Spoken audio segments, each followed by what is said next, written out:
James Lynch here for MMA News with Grant Dawson, who's coming off a big win last week over Nad Narimani. Grant, how's it going, man? It's going. Never been happier right now. So what's up? Yes, it's great to talk to you, and obviously congratulations on the victory. What was the game plan heading in? Because you looked pretty dominant in that fight, and it seemed like you were sort of able to do whatever you wanted in the fight. Yeah, man. Really, the game plan is just little details. He's shorter, and he likes to be aggressive. So the game plan was pretty much knee behind every strike. So as I go, throw a knee to keep him at bay, keep him from not being able to rush in, kick the calf. And then once the takedown opens up, get the takedown and do exactly what I did. I would say the other than not getting the finish, the fight went exactly how I saw it going. The fight went according to plan, and I don't think we could have asked for a better showing. Was there anything about your opponent that maybe you weren't expecting in the fight, something that might have surprised you? Man, his toughness. And that's not a shot on him. I knew that he was going to be extremely tough. I thought that I would be able to choke him at the end of the second round. And there was a couple of times where one time I got under the chin, and I thought, this is it. He's going to give up. I'm going to squeeze and get the finish here. And there was a hint of maybe I should give up, and then he decided not to. Peeled my hand down, couldn't get the choke. I'm very impressed with him. I like Nad a lot, and I'm actually hoping to be able to train with him someday in the future. Very cool. Love hearing that. That's always a good part of MMA. We saw Tim Elliott in your corner. Of course, he picked up a nice win before your fight. How much did that sort of give you a boost heading into your fight? I know you're an individual, but it must have been pretty nice to see Tim get a big win there. Oh, I'm an individual, but there's one thing on this earth that I love, and that's fighting. Mm-hmm. He wins, I win. So it was great. It just motivated me. It made me remember why we're doing this. You know, like sometimes you get that long layoff, and not that I had a particularly long layoff, but you know, you get away from it a little bit, and then you get those nerves, and you're like, man, why am I doing this?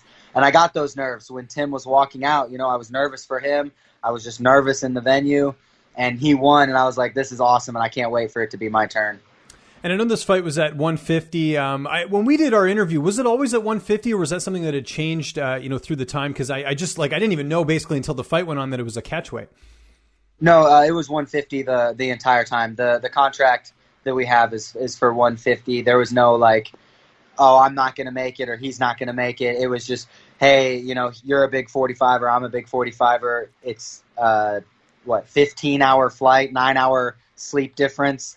Let's make this easier on everybody. And I was down for it. The UFC was down for it, and he was down for it. So that's how it went. But you know, it was good. It was the flight definitely made the weight cut hard, and so 150 was definitely a blessing. Yeah, that makes sense. I mean, you guys both look great in there as far as the cut and everything. How was the overall experience in Abu Dhabi? That's not something I'm sure you were expecting when you signed with the UFC to go through that. Not just with being in Abu Dhabi, but obviously the testing, the quarantine. How was that whole experience? Yeah, it was crazy, man. But I don't think that any of it should affect fighting. You know, like all that stuff goes out the window when somebody's trying to punch you in the face, you know. But the experience was great. I really wish that we had gotten to see more of Abu Dhabi. We were stuck in the hotel the entire time. I didn't get to leave once. I didn't step outside until we were getting on the shuttle to head to the venue. But the hotel was beautiful, so that was nice. Yeah, no, that's really cool. And then in terms of what's next, you sort of touched on it a bit there. Short notice if it's 150 or 155, but full camp you want to get a featherweight fight, correct? Just to clarify that, because that's kind of what you were saying after the fight. You know, man, the more I think about it, and the more we talk, I need like 12 weeks to make 145, and I just don't want to be that type of fighter. I don't want to be the fighter that has to take or you fight once a year or twice a year because he can't make the weight class. And for the longest time, I thought there was something wrong with me, that I needed so much time to make the weight. And then my coach and my nutritionist were like, there's nothing wrong with a boy your age being as big as you are. You're just a big guy, it's where you're deciding to fight that's the problem. So we're going to give 155 a try, a good, honest try. In fact, I am considering myself a 155er right now. And you never know. Something might change in the future. Maybe something will happen to where I get smaller with age. I doubt it. That's not usually how it works, but you never know. I'm not closing the door on 145, but right now the door to 155 is wide open. Excellent. And is that something that you and Tyler, because Tyler Minton's your nutritionist, I'm a big fan of Tyler. He's done some amazing work in our sport. Was that something you sort of talked to him about and you're like, hey, you know what, this might be a better fit? I didn't talk to him about it. He talked to me. Gotcha. Okay. Yes. It wasn't a him thing. It was my coach. It was everybody on my team.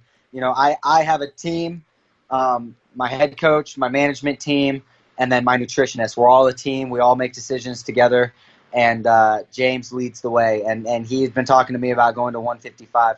And the deal was, if I make weight and I perform, we don't have anything to talk about.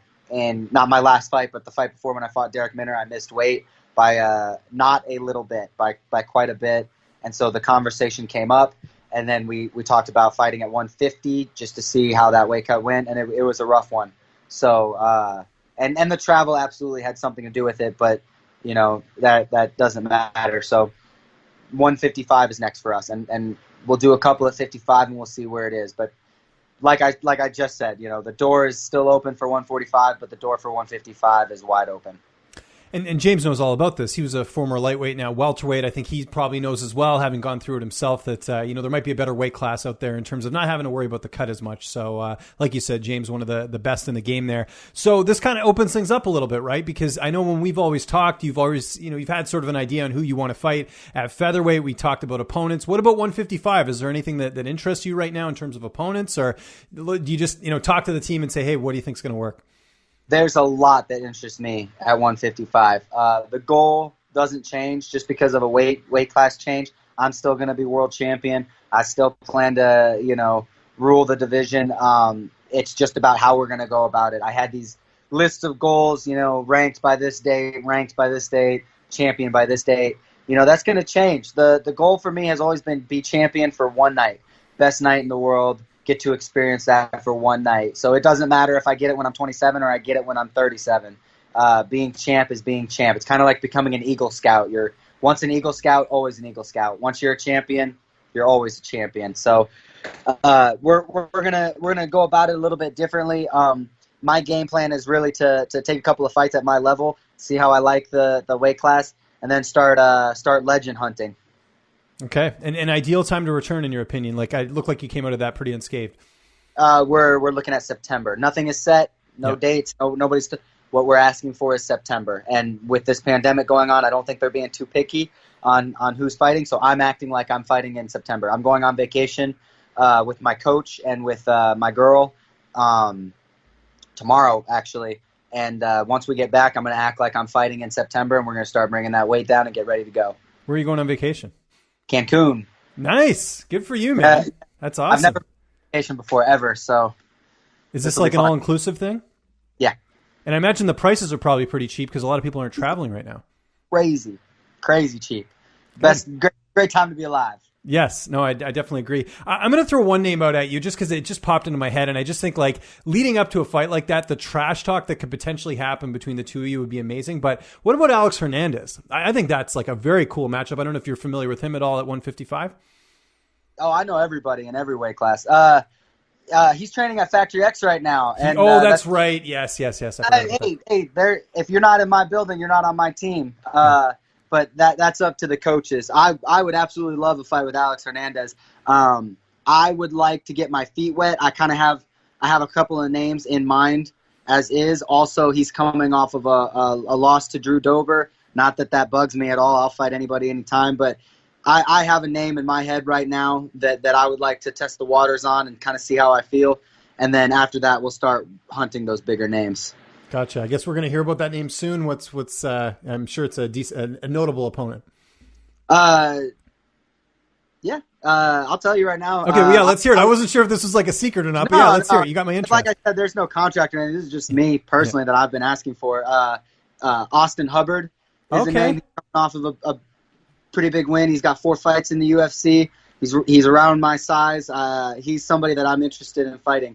Also, what's interesting note about him, he's fought two really, really good grapplers, and neither of them could finish him.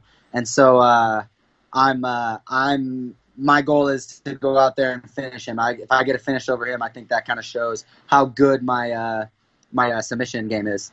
And there's a little Denver tie there as well, because I mentioned Hernandez. I mean, he trains at Elevation Fight Team, so that's kind of neat. That kind of kind of ties things in together as far as that goes. So that's cool. I love that fight. Austin, I got to see him fight last year in Vancouver when he fought Kyle Preplex. So that definitely has like a fight of the night written all over it. He's an exciting guy. He doesn't get tired. That's the thing that excites me about him is that kid does not get tired. You can beat him like a war drum, and he won't get tired. And neither do I, so that's going to be fireworks. What does your past week look like in terms of getting back from Abu Dhabi? Did you take some time off? Are you back in the gym? What's been the Dawson game plan after that big win? After my last one, I've been back in the gym. I haven't been able to train because of my shin. My shin is pretty swollen. It's hard to walk, but it's getting better every day, and I should be back to go as soon as I get back from Cancun. But I've been helping my teammates get ready. As soon as I got off the plane, I drove to the gym and held pads for one of my teammates who's got a really big fight coming up as well. So I'm in the gym 24/7. That's where I live, man. Kevin Kroom, is that who you were talking about? I have worked with Kevin for his fight, but I was talking about a couple of amateurs that I got coming up. James is taking care of a lot of the pros, so I help out the younger guys and make sure they're taken care of because they're just as important, and putting in the time. So you're kind of like an assistant coach then to James a little bit, by the sounds of it, just kind of what you were saying, helping the guys get ready. Yeah, I am the gym. I am an assistant coach at the gym. James is head coach. We have a head striking coach, a head wrestling coach, and then I'm the assistant MMA coach. Maybe I missed this. How long have you been doing that?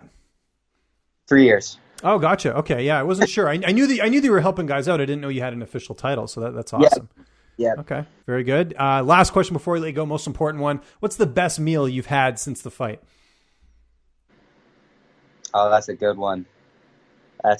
We had ice cream. My girl and we had ice cream and poke bowls last night. But you know me, my favorite food is pizza. We've had 2 pizzas since the fight, and I've got to say pizza. Pizza's my favorite. Awesome. All right. Well, Grant, again, congratulations on the victory. Looking forward to the next one. Just remind people where they can find you on social media, except Twitter, of course. And if you got any sponsors or shout-outs, the floor is yours. Yeah, guys, just follow me on Instagram, Facebook. If you want to get a hold of me or talk to me about fights, I'm always open. Follow me on those. Don't follow me on Twitter because Twitter sucks.